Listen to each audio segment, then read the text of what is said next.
Welcome back to PC Error Detective, and in today's video I'll show you how to convert PNG file to vector in Adobe Illustrator so you can turn any image into a clean and scalable vector graphic. Let's go through each step in a simple and clear way. For step 1, open Adobe Illustrator and create a new document, then drag your PNG file onto the artboard. This places the image inside your project so you can start converting it.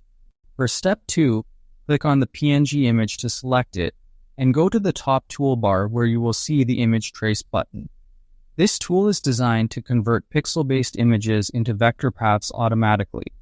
For step 3, click the Image Trace button and choose a preset, such as High Fidelity Photo, Low Fidelity Photo, or Black and White Logo.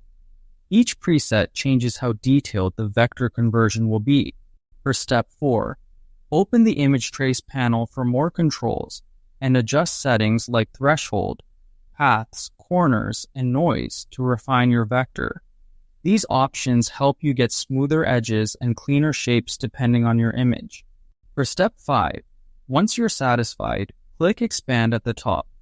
Illustrator will convert the traced result into editable vector paths, allowing you to recolor, resize, and modify it without losing quality. Thank you for watching, and don't forget to subscribe to PC Error Detective for more helpful tutorials.